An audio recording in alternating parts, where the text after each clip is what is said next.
Hey guys, this is Kirop speaking, and today we are back in Diablo 4, the beta version of Diablo 4, as we are trying it out in a quite blind first look of the game and checking out all the new mechanics the game has to offer, compared to the previous iterations of the game, of course, and see if it is fun. So far, the answer to that is yeah, looks like it.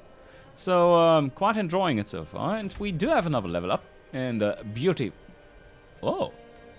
Keyword search. Oh, that's handy. That's very PoE of them. And yeah, so far, really quite cool. Also the talent tree. Let's see if this offers much depth, though. It's, of course, as a Diablo 2 player, you could then argue that, well, depth as compared to what? PoE or Diablo 2? Because Diablo 2 really didn't have much depth in terms of skills. That was... not the game's strong point, let's put it like this. But this system so far seems quite simple, not simplistic, and elegant. But we haven't gone deep in it just yet. Let's see. One available point. Where do we put it? Upgrade our barrage, maybe? What I really like so far is how difficult it is to choose. Just coming from it from a point of not knowing anything about builds or so on, and I'm definitely not going to look it up, because that destroys, for me at least, most of the fun of a game like this.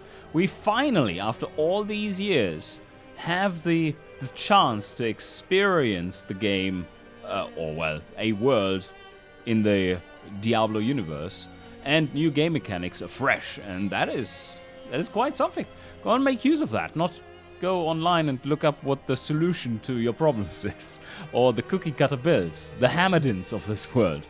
But yes, so I think we're just going to do it the simple way, and put some more into barrage. And as soon as we have a reliable way of making enemies vulnerable, I'm going to probably branch into these specialist skills. And there seems to be a way of making them vulnerable with the barrage itself. Another observation here is that the way these skills are crafted and these specials are crafted changes the way you actually play the game, from what I'm seeing. Like, take this for instance. When cast with full energy, penetrating shot will slow enemies by 50% for 3 seconds. Elite enemies will also be knocked down for 1.5 seconds, which makes this your opener to any engagement that is important. And that quite changes your tactics around. And there are some other things, like for the basic skills, like which one you start with. Do you first want to make them vulnerable in some capacity or anything else? So it is cool. It is cool. So you can change around tactics that are required to play quite a bit by just choosing different skills. In the last episode, we also found some items, brutal short sword, and some booties with some magic properties. Whoa! Okay, that's an upgrade. Yes, okay. Let's take a look how much damage reduction that contributes, because that is a massive upgrade in terms of armor. So armor 100 is 2%, and then that one makes this 7%. Wow. And that's a big difference. 5% damage reduction right there. Oh, okay. And the magic property of it is another 2.5% damage reduction from close enemies. So close range attacks, not ranged attacks. What do we have? Booties. Poison res, 6%. Doesn't seem like much, but I like the armor. And a better bow.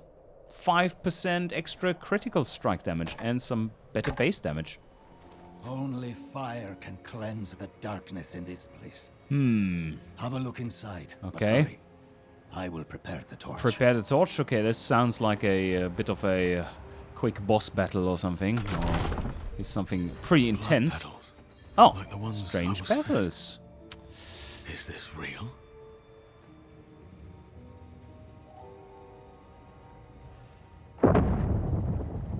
And demon summoning time. Whoop, whoop, whoop. Oh, hello there, good sir. You must be a very holy person. Flashbacks? It is raining petals. I don't think this means good things in this situation. The lords of hell We have a are wisdom. coming to declare. That's good. That's good. That's pretty solid storytelling. So yeah, that was pretty good insight into what happened there. Sets the story nicely. Okay. All right. After this little cutscene and fun story times, we are now in search of answers and have to go into this general area. Look how close this is compared to everything else in this world. Oh, you can still see some of these areas, zones, and yes. So let's venture there and kill some standard mobs in the meantime. Altars of Lilith. Permanent stat boost to all characters on this realm. I heard about that mechanic. Wasn't quite fancying it. So Mr. Joe Schmo, who just started out as the 20th character, is by its very nature stronger than Joe Schmo the First, who started out the journey in Diablo 4. It's a bit like a permanent progression system, like roguelites, and the problem with the mechanic is that you make the game easier for when you are more skilled, and that is the wrong way around, really. Maybe you could design it in another way. Just throwing this out there. I don't think they should change this because I've obviously not interacted with the system just yet. But you could do it in another way. Of subsequent characters somehow making it harder for them a little bit, but also at the same time rewarding them. So that might make it more interesting, but also too difficult for players who don't want that. But yes, so let's see what this does. Realm power collected. Okay. Reward. Lucky commoner. Okay. Challenges. Altar of Lilith Finder. Oh, these are just challenges, achievements. Alright, got it. Oh, you can actually hunt them. Yes, got them. Oh, common bow. Cellars are small chambers that may contain a wide range of content and suffering. So let's go into there and see what that little dungeon is all about.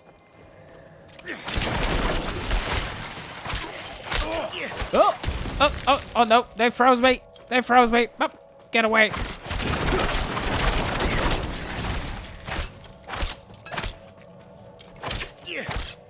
So he has the stat frozen, and that is giving him some abilities. That's good to know. So it's like in Diablo 2, they can have, and Diablo 3, they can have modifiers. And oh, that was all already. Okay, that's really small content there, but fun little fight.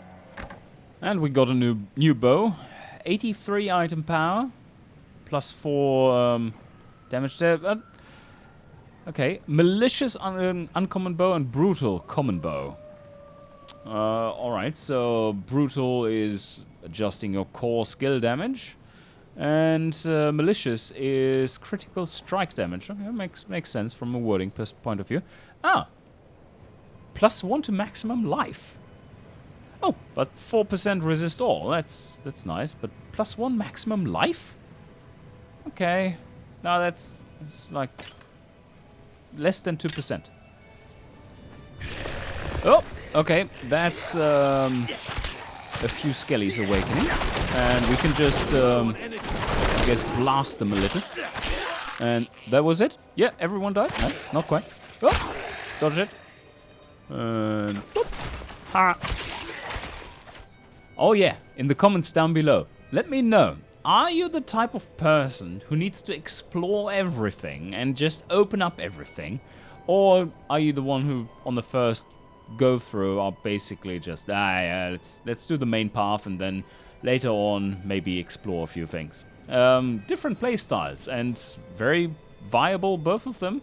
The first one takes a lot longer, the explore everything one.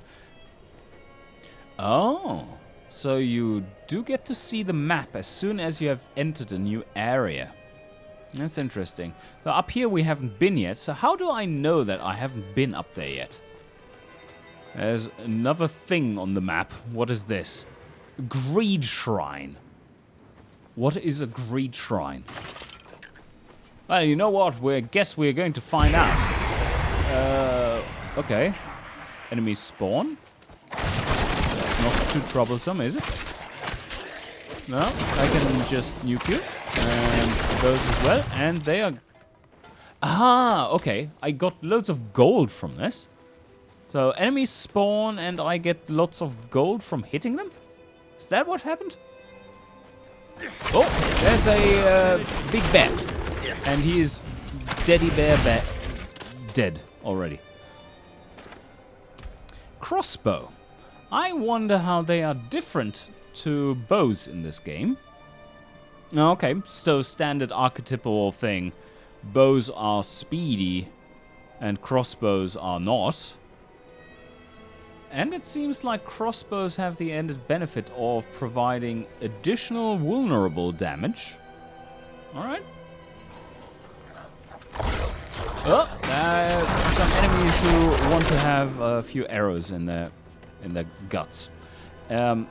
These being jumped on attacks just in the world make the world more interesting. But at the same time, currently they are not really threatening. Maybe that's, well, so early on in the game that you don't really want them to be all that threatening. But it just feels like, yeah, just barrage 2 times and you'll be fine. Oh, spiders. Yep, same thing there. Oh, I see. We're going into the spider cavern. And are they all dead? No, there are more. Ow! Are they frozen too? I think we're hitting them off screen. Yeah, they're all dead. Uh-oh. Was there an invisible kind of boss enemy coming here? Traverse through marked eye. Ah, okay.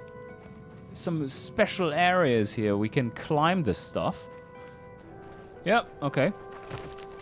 Action button. Press F to pay respects, basically. But just for wall and climbing. So everything is already identified.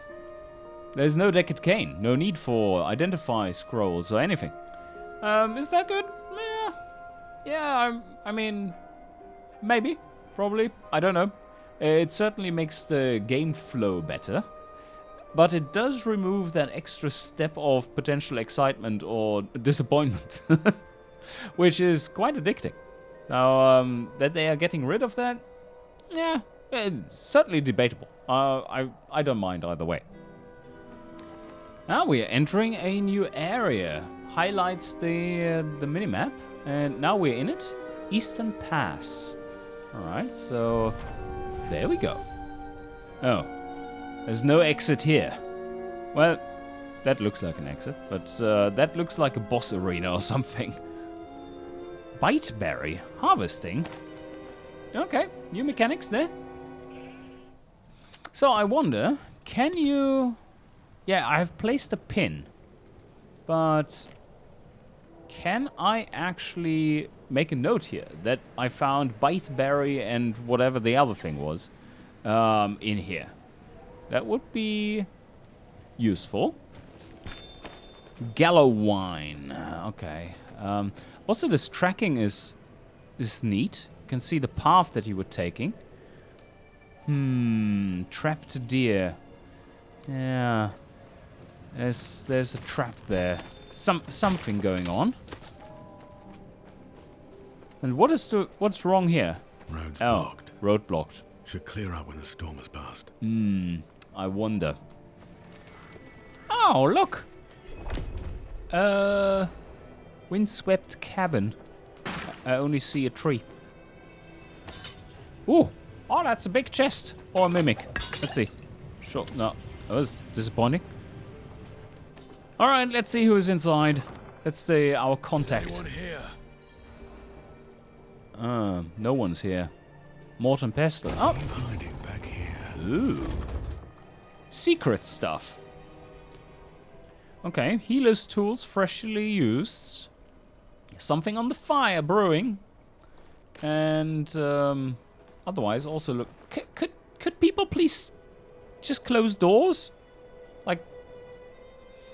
No? Okay. Ugh. What's going on here? Hungry. Okay. A nicer encounter than the usual. It's all coming together. Good start to the story so far. Oh, and now we have a following axeman. Loraf Nar.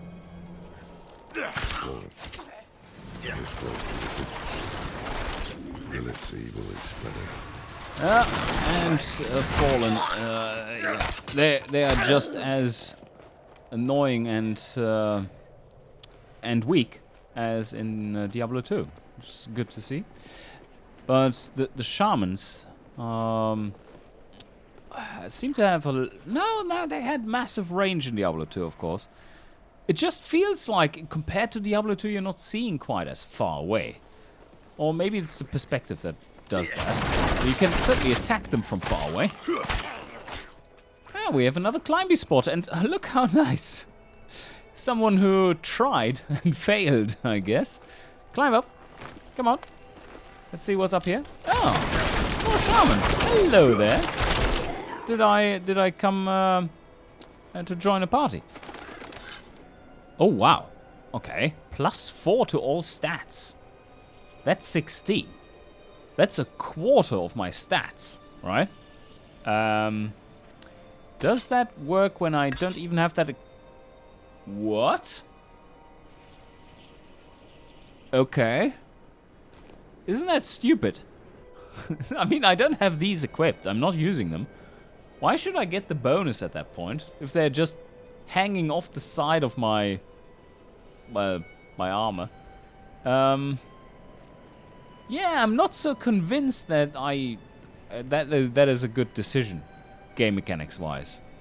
So basically, these then serve as if you're mainly using the bow, if you're making a marksman, these are just basically amulet slots at that point. Because look at this. So I put in that one, and I'm down in stats again. So yeah, that actually counts. Oh, that's a little weird. Alright, entering a new area very soon. Enemies. They're marked on the map, so they're special. And I shall special take you out for supper. Oh, no, come on. Oh, dance away. Okay. Fallen Overseer. And Shaman. Okay, there we go. Wasn't too bad. Oh, is this one of those liberate a town to make a new hub thing? Well, maybe it is. Please stop wanking the town, Mr.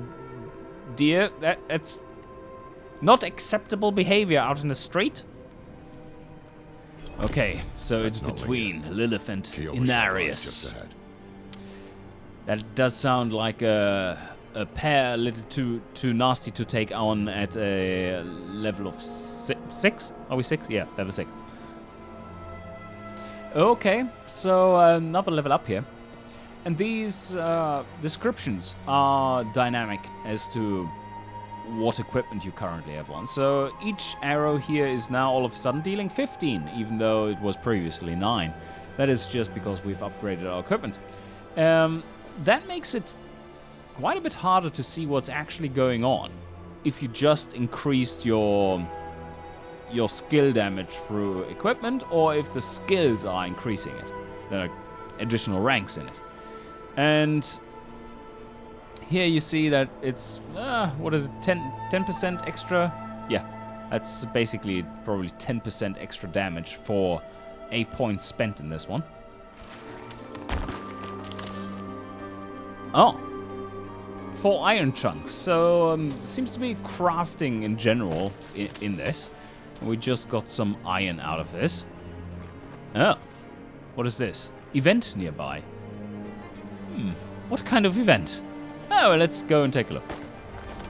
Fallen Overseer and Shaman. Yeah, they're dying really quickly with just barraging them to pieces first and then asking questions later. So what is this? Caravan under siege. Event joined. So is this with different players? In the real world or something? No? Okay. Hello there, survivor.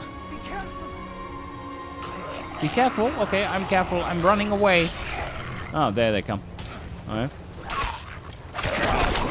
No, there's not much to this one. Be careful.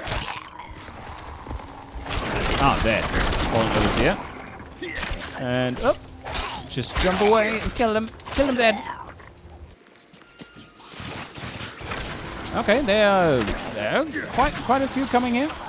Fallen Shaman needs to be taken out. And these two. Alright, go there, go there. Oh, I see. These must be taken out. Come on. Come on, give me some, something to match me with. There you go. Yeah. Just take them out. Oh. And we're not losing much health here.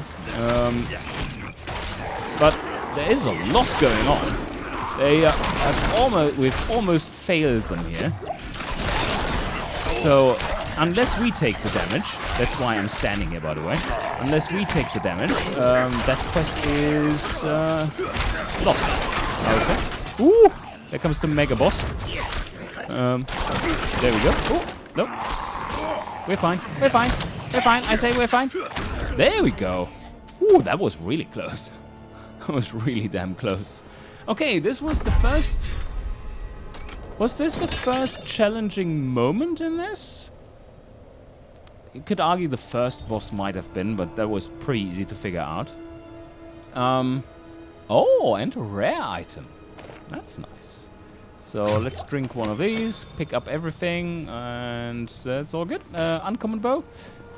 Oh, that's the cart that would have died there, but not her, maybe? Strider's tunic. Tunic? Is it tunic? Tunic? Tunic. Yes, tunic. So, can we interact with you? Whoa! Okay. That is a lot of armor on this one. Let's use it. Ooh. And that's nice. That's nice. Dexterity, strength, and attack speed. 1.5% attack speed. I'm used to different numbers, like plus 20, plus 30, plus 40. But nah, we're definitely going to use it. That's a good item. So it seems like a pretty much straight upgrade. What I would hope is that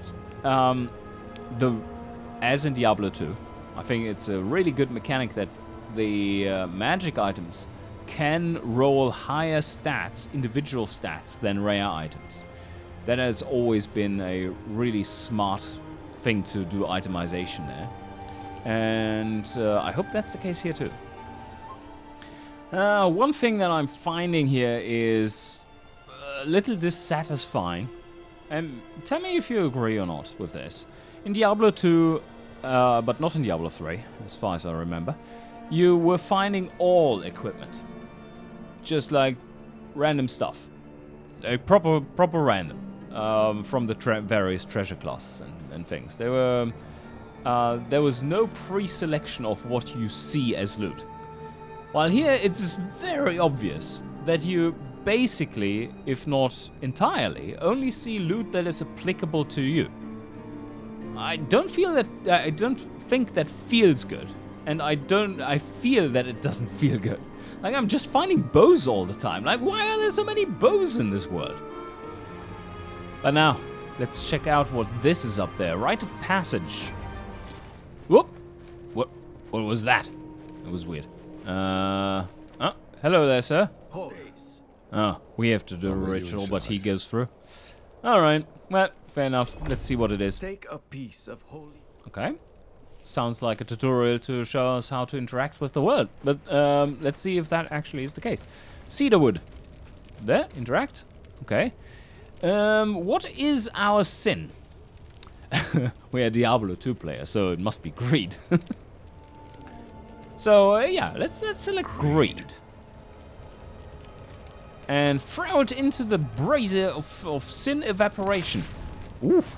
Been lifted from you. Not really. To Kyovasha. Yeah, thanks, mate.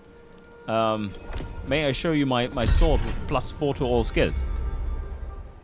Well, no, not skills, attributes, sorry. +4 to all skills would have been a little out there. Whoop! Oh, push back. Oh, we've made it to the first town. Ah, that's cool. Okay. So the prologue basically, I would assume, ends here. Okay, stable master, healer. Let's take a look at this. Ooh, there's a lot going on in this town, and walking distances seem to be pretty far. Occultist. Rings and amulets. Oh yeah, we should stack up on those. That's probably the first stuff that we should buy from our cache. Because I think our slots are empty, aren't they? Yeah, 2 ring slots empty. That's not good. And we have a stash. Oh, that's good to know. Let's head over to the blacksmith and weapons and armor vendor first. And a waypoint. Okay. There we go. I got furs. So skins, finally, steel. can we just sell all trash? Ah, right click, sell all junk. Right. There you go. Whoa, so rich. Through completing that one event, I believe it was, we got obols. Curiosity vendor, kind of premium currency it looks like. Or a different type of currency. And yeah, it must be dropping from events, right? And we can spend that. Well, by the way, the inventory here is absolutely ridiculously boring. Why would you be interested in any of this? But maybe we're just too well equipped. And, like, what? Okay. Vendors in Diablo 2 were a little bit more interesting than this. Oh, we could have salvaged stuff as well. Huh. Well, too late for that. They are all sold. Sorry, mate. No work for you. Okay. There's durability in this? But our stuff all has 100 durability. Right? Let's check out if the Curiosity vendor has... Oh, what are you doing? Curiosity vendor has something more interesting stuff than what we saw at the other 2 vendors. Ooh, okay. Ah, this is basically like... Is this like gambling? In Diablo 2? Yeah, it looks like it. So these are basically chances at getting something decent here. Do we... Oh, what is this? Unlock silent chests. The lighting in this game is just so nice. Like, look at this glow effect that they've put in here. It's really atmospheric lighting. Haven't really seen it done like that before, I think. In some 2D games, maybe. Something similar, but this is... It feels volumetric, which is really cool. Okay, so we can buy rings, 2 of them even. Lightning resistance, shadow resistance, and cold resistance and shadow resistance. And it seems like the item power just scales the affixes that are on the item.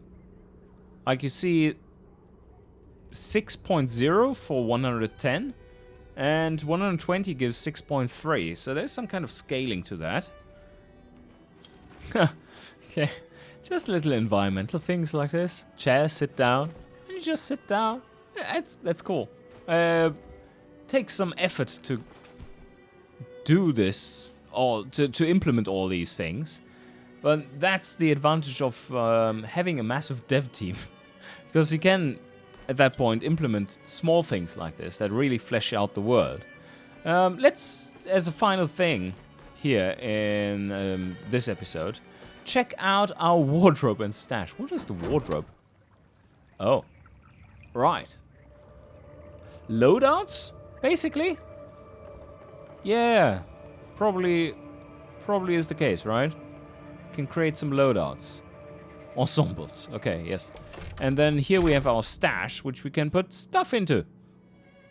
And we can buy an additional stash of capacity 50 slots for 100,000. Yeah, considering we have 5,000 so far in the prologue, seems like a reasonable number for us hoarders out there. Oh, actually, we can buy back the stuff that we have sold from any merchant. That's cool. I like that. So, you know what we're going to do? We're going to salvage this stuff instead. I'm going to buy it back. And then we salvage it. And maybe just take that one as well. Just to see. Maybe that doesn't do anything. But let's go over there and get to the blacksmith. Hi there, Civic. Let me show you my goods. That stuff? Can we... So what does this do? One raw hide. Okay. Oh, what? One transmog has been added? Okay. Visit the wardrobe. Okay, transmog unlocked. Interesting. So that's probably for crafting something else there. Critical strike here. And 4 chunks. Crafting material. Nice. There we go. Some silver ore. And this one. Okay, some different materials. And what if we do this? Okay, just rawhide. Yeah, fair enough. So I don't know where they went. But you know what? I assume that is something that we're going to find out sooner rather than later, as crafting is introduced by some kind of questy tutorial or something. And that's a cat. Anyway, for now, I think that suffices for this episode, and I hope you enjoyed, and see you guys next time.